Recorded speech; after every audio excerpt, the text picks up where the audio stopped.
welcome to the Ask Jay Show, episode 51. We are rolling downhill. We are making progress. So as you guys know, it's gonna be 5 questions today. I'm gonna start with a motivational message of the day. You guys are gonna share this, subscribe to the channel, comment below, and we're gonna get some great questions underway. I haven't looked at them yet, but I'm assuming they're great because you guys have been great with your questions, and my team's been great with selecting these questions. So my motivational message for today is, I haven't really thought about it, but I always go off to kind of what my spirit is for the day and what has really driven me. And I want to say, when accomplishing something big, something audacious, big, audacious, hairy goals, we tackle them one bite at a time, just like a big, hairy elephant, right? Like we got a big project. You just take it one bite at a time. Just like my 90-day commitment is just one day at a time. So when you guys have big goals that are financial goals, business goals, personal goals, make sure you guys are taking it one bite at a time. Focus on what's next. Focus on each day. Make it the best, and then get to your ultimate goal. So don't look at something as overwhelming. Just chip away at it in little steps, but be consistent, and you'll see results, and you'll get that, chip down, as we call it, right? So you'll get it down in increments. So right now we're going to chip away at these 5 questions, and we're going to knock right through it. And we have YouTube. Davy Jones asks, what does the curriculum of the stock market class consist of? And I'm going to say to Davy, you can go to jmorrisonacademy.com, and there's a stock class, and you could read exactly what's in the 26-week curriculum. But it will show you all how to get your financial house in order, and how to have your stock portfolio, those assets, other assets you can invest in, how those assets can outlive you. And it will really show you in detail and explain to you all the ins and outs of the stock market and the financing side, and how you actually leverage it and how you can use it to your advantage. So you can see that, and again, a detailed explanation of the whole curriculum at jmorrisonacademy.com.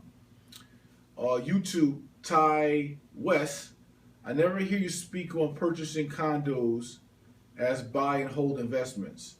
Are there any particular reasons you don't believe condos are a good way to enter the buy and hold path of real estate investing? If so, what are those reasons?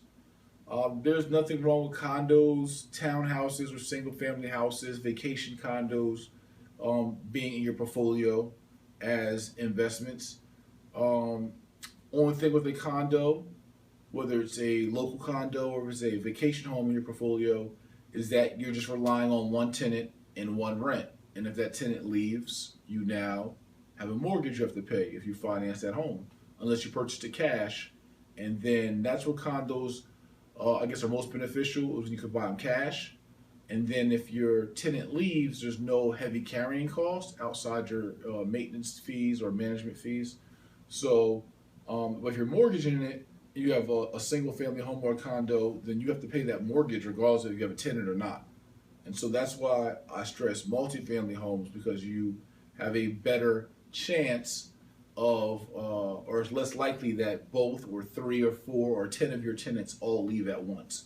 So you still have, with multifamily housing, you still have the assistance in people still renting, aka paying your mortgage, even if one tenant leaves, as opposed to a single family, it's all you can rely on.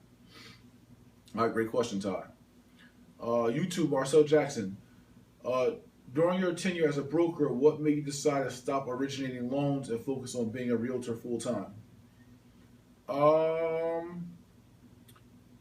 never was a realtor just full time, but I stopped originating loans when I just moved from New Jersey, and I was living more in Virginia, where I had a couple commercial projects going on down there that I was working on, and some businesses.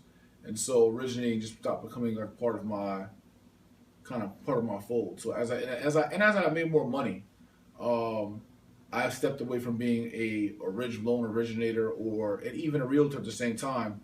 I let both of those careers kind of phase out as I got more into investing. And then as I got back into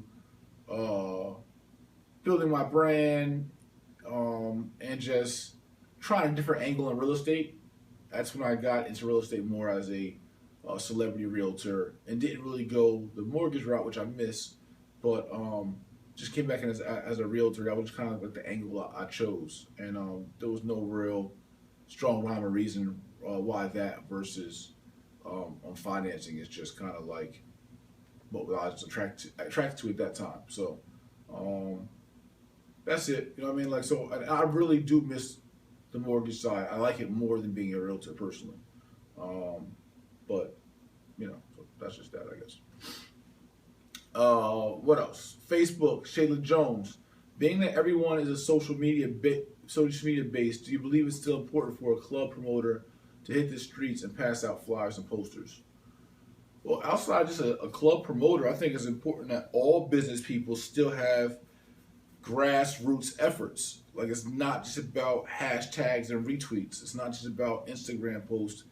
I think it's great marketing because you can reach so many people virally, and it's free marketing, but you still should be knocking on doors. I believe in old school style. So we teach in the academy is old school style, how to build your business, build your buyers list, sellers list, outside of just social media, how to actually go do it, in the streets and build real relationships. So yes, I totally think that old school flyers, cards in dry cleaners, cards in nail shops, cards in grocery stores, or posters, flyers in grocery stores, for whatever your business is, whether it's promoting a local event or whether it's promoting your investing company or promoting your hair salon or promoting whatever it is. I think that, yes, there must be on the ground promotions. And then lastly, through Facebook, Jalen T. What's your definition of being successful? Is it money? It's not at all. Success is really is individual at our own fingerprints, right? We all got our own definition of success, which you're alluding to. For me, it's about being financially comfortable and creating legacy, creating opportunity for my family is very, very important on the financial side. But for me, success is more like, how can I maximize the gifts God gave me? How can I serve people who are underserved, right? The least among us. How can I serve those who are doing worse than I, right? And use my gifts to help uplift them and uplift other people and do it at like the best, the top level. And when I feel like I've accomplished that and really offer something to the world, then to me, I have been successful. So it used to always be money. Like, success was always wrapped around money for me, but I actually have changed as a person, and it's just not. You know what I mean? It's just internally, purely is not. Although I do like to accomplish different, have success in different businesses. I like to see my businesses flourish. I like to be able to provide and employ people and offer opportunity and all that stuff. But it doesn't equate directly to money, success in my world today. So, you know what I'm saying? It's more about almost more about the give back. It's more about how I leverage these talents for the greater good. My superpowers, how I use them for the greater good outside of myself. And so with that is our 5 questions. Thank you guys for participating. Episode 51, I'm pretty sure it's 51.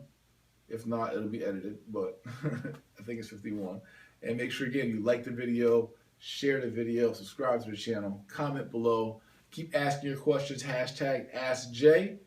And we'll be back for episode 52 tomorrow. I will talk to you guys soon. Peace.